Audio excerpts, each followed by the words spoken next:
So in this video আমি যেটা discuss করব খুব একটা ইন্টারেস্টিং টপিক নিয়ে will be discussing, that is CAPF AC বা সেন্ট্রাল আর্মড পুলিশ ফোর্স, যেটার নোটিফিকেশন 5th মার্চ পাবলিশ হয়েছে। তো হোয়াট ইজ সিএপিএফ, এটা নিয়ে একটা ভিডিও খুব শীঘ্রই তোমরা আমার চ্যানেলে পাবে। তো সিএপিএফ হচ্ছে সেন্ট্রাল আর্মড পুলিশ ফোর্সেস যেগুলো রয়েছে তাদের অ্যাসিস্ট্যান্ট কমান্ড্যান্টের যে এক্সামিনেশন হয়, দ্যাটস কল সিএপিএফ। এবার এই সিএপিএফ এর এক্সামিনেশন কি হয়?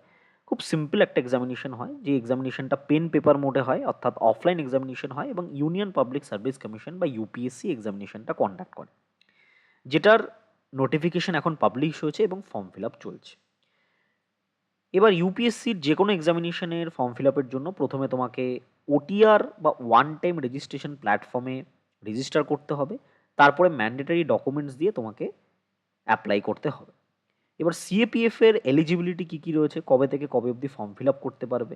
ফর্ম ফিল আপের লাস্ট ডেট হচ্ছে 25th মার্চ, এবং এক্সাম হবে, সেটা এক্সাম কবে হবে ইউপিএসসির এক্সাম ক্যালেন্ডারই তোমরা দেখতে পাবে।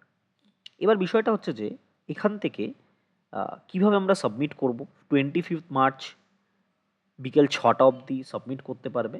তারপরে ঠিক প্রপার টাইমে তোমাদের অ্যাডমিট কার্ড আপলোড হয়ে গেলে সেগুলো ডাউনলোড করে সেটা প্রিন্ট আউট করে তোমরা এক্সাম হলে এক্সাম দিতে পারবে। এবার বিষয়টা হচ্ছে যে ইউপিএসসির এই সিএপিএফ এক্সামিনেশনে যেটা হয় সেটা হচ্ছে অনেকগুলো ফ্যাক্টর আছে, সেই ফ্যাক্টরগুলো ডিসকাস করব, ফর্ম ফিল আপের বিষয়টা নিয়েও ডিসকাস করব। যদি কোনো রকম এক্সট্রা কিছু ইনফরমেশন দরকার হয় অবশ্যই নিচের হোয়াটসঅ্যাপ নাম্বারে তোমরা কল করবে। রিটেন যে এক্সামিনেশন সেটা হচ্ছে এখানে স্পষ্টতই লেখা রয়েছে, তোমরা দেখতে পাচ্ছ যে the written examination, the union public service commission will hold a written examination on 3rd August.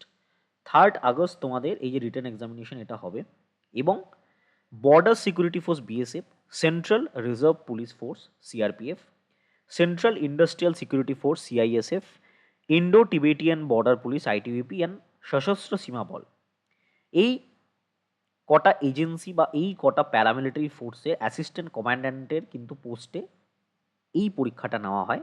এবং এখানকার ভ্যাকেন্সি টোটাল কত আমাদের দেওয়া হয়েছে according to this section. Total যে ভ্যাকেন্সিজ রয়েছে সেই ভ্যাকেন্সি হচ্ছে বিএসএফের 24, সিআরপিএফে সব থেকে বেশি ভ্যাকেন্সি 204, সিআইএসএফে 92, আইটিবিপিতে 04 অর্থাৎ 4টে, এবং এসএসবিতে 33টা। টোটাল 357টা ভ্যাকেন্সি রয়েছে। জেনারেলি এরকমই ভ্যাকেন্সি থাকে। 10% of the total vacancies are embarked for ex serviceman. Ex সার্ভিসম্যানদের জন্য 10% ভ্যাকেন্সি থাকে। রেজিস্টার করার পরে রেজিস্ট্রেশন তোমরা এডিটও করতে পারো তোমাদের ওটিআর প্রোফাইল।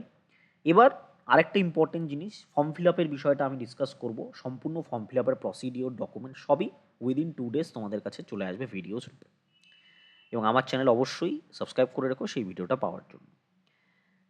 অনেকগুলো সেন্টার আছে, অনেকগুলো সেন্টার সারা ইন্ডিয়া জুড়ে আছে। আমাদের ওয়েস্ট বেঙ্গলে জেনারেলি একটা সেন্টারই পড়ে, দ্যাটস ইন কলকাতা। এবার কলকাতা সেন্টারে কিন্তু প্রচুর এক্সামিনার যারা রয়েছে বা যারা ক্যান্ডিডেট আছে তারা কিন্তু এক্সাম দেয়, বিশেষ করে চেন্নাই, দিসপুর, কলকাতা এবং নাগপুর। ঠিক আছে, এই সেন্টারগুলো বাদ দিয়ে বাকি সেন্টারগুলোতে কিন্তু একটা ক্যাপিং আছে। ক্যাপিং মানে সেই সেন্টারে ফার্স্টে তোমাদের অ্যাপ্লাই করতে হবে, আদারওয়াইজ সেই সেন্টারগুলো কিন্তু পাবে না, খুব তাড়াতাড়ি ফিল আপ হয়ে যায়। কেন প্রচুর সংখ্যক পরীক্ষার্থী সেই জায়গায় পরীক্ষা দেয়, সেটা কিন্তু চেন্নাই, দিসপুর এবং কলকাতা, নাগপুরে সেটা কিন্তু হয় না। কেন ওয়েস্ট বেঙ্গলে পরীক্ষার্থীর সংখ্যা, পরীক্ষা দিলেও সেটার সংখ্যা কিন্তু বিশাল কিছু নয়। ঠিক আছে, কেন ম্যাক্সিমাম এটা জানি না। খুবই একটা ভালো পরীক্ষা। Reservation as per policy reservation রয়েছে। এলিজিবিলিটি কী রয়েছে? এলিজিবিলিটি হচ্ছে Indian citizen, both male and female can apply. Age limit আছে, a candidate must have attain minimum 20 years, maximum 25 years on as of 1 August 2025 হিসাবে কিন্তু এজ ধরা হবে। ঠিক আছে, এটার এজ কিন্তু 1 আগস্ট 2025 হিসাবে ধরা হবে।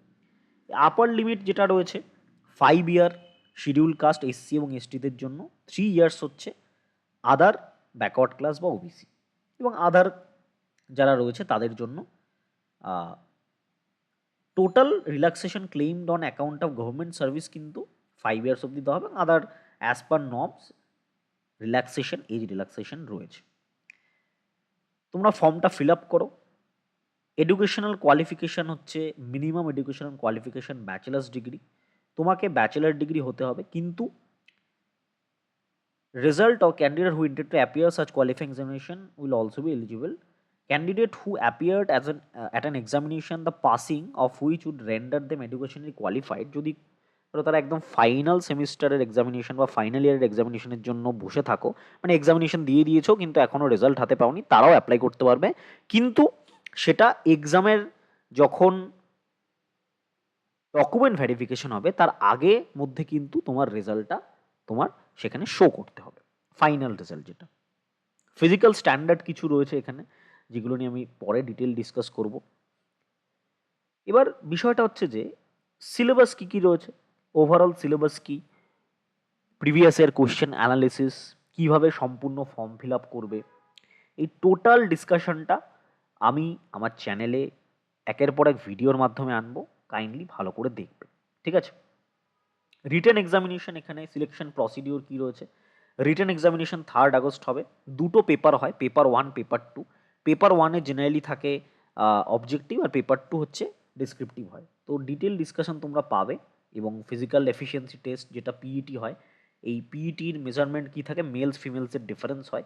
100 মিটার রেস 16 সেকেন্ডের মধ্যে করতে হয়, এটা 18 সেকেন্ডে ফিমেলদের। 800 মিটার রেস 3 মিনিট 45 সেকেন্ডে, এটা 4 মিনিট 45 সেকেন্ডে। লং জাম্প করতে হয় মিনিমাম 3.5 মিটার 3টে চান্সের ভেতরে, এটা ফিমেলদের 3 মিটার 3টে চান্সের ভেতরে। শর্টপাট করতে হয় 7.26 কেজিসের বল 4.5 মিটার্সে 3টে চান্সে, এটা ফিমেলদের লাগে না। আদারওয়াইজ অনেকগুলো এখানে রয়েছে যেগুলো তোমরা পড়ে নিতে পারো। এবার ইন্টারভিউ অ্যান্ড পার্সোনালিটি টেস্ট বা এসএসবি হয়, যেটা মেডিকেল স্ট্যান্ডার্ড টেস্ট হয় 500, টোটাল 150-র ভেতরে হচ্ছে যে পিএমটি রয়েছে বা ইন্টারভিউ রয়েছে। Physical standard test, physical efficiency test, এটা 150-র মধ্যে হয়। And the interview and personality test হচ্ছে 150-র মধ্যে, মানে আফটার ফিজিক্যাল টেস্টের পরে যে ইন্টারভিউ বা পার্সোনালিটি টেস্ট হয় সেটা 150 মার্কসের থাকে।